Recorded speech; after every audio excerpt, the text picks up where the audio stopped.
Hola, hola para todos. En la emisión del día de hoy hablaremos sobre el criticismo. Inicialmente, haremos una pequeña introducción sobre la teoría literaria del nuevo criticismo y enseguida responderemos brevemente algunas de las preguntas de nuestros oyentes.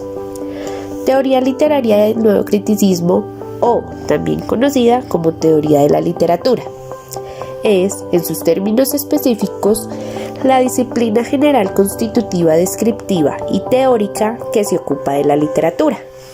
Primera pregunta: ¿qué es la teoría de la literatura? La teoría literaria es la disciplina científico-filosófica que tiene como objeto de estudio la obra literaria, que nos abarca discurso lingüístico-artístico, creación artística manifestada por medio de los signos verbales o de otra manera. Segunda pregunta: ¿cuándo surge la teoría literaria? Su historia comienza con la poética griega clásica y la retórica. También se incluyen desde finales del siglo XVIII la estética y la hermenéutica. La teoría literaria es la teoría de la interpretación de la literatura y la crítica literaria. Cuarta pregunta: ¿dónde nació la teoría literaria? La teoría literaria se originó en la cultura occidental, es decir, en la antigua Grecia. Última pregunta: ¿qué es la teoría y la crítica literaria? La crítica literaria, que de manera más natural se relaciona con la retórica, la poética y en general en la teoría literaria, consiste propiamente en el ejercicio de análisis y valoración razonada de la literatura o de una o varias obras literarias. Y continuamos con nuestra Radio Cultura.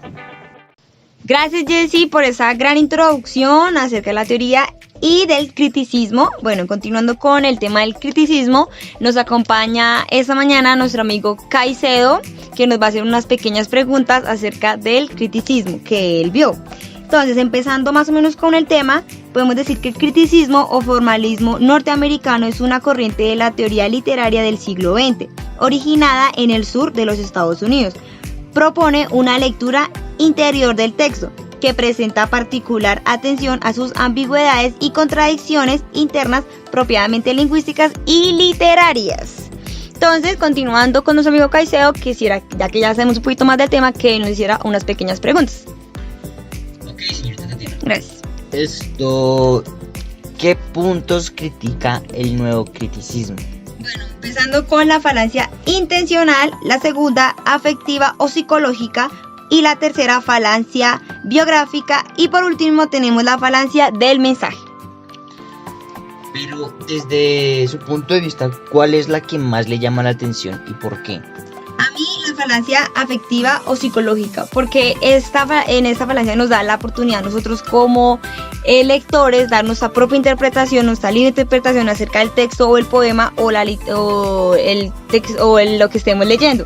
Entonces me parece algo muy interesante porque podemos nosotros como lectores imaginarnos todo el mundo, no como la falacia intencional que el autor da su concepto y uno tiene que entender ese concepto y ya pegarse a ese concepto o lo que nos quiere dar a entender el autor.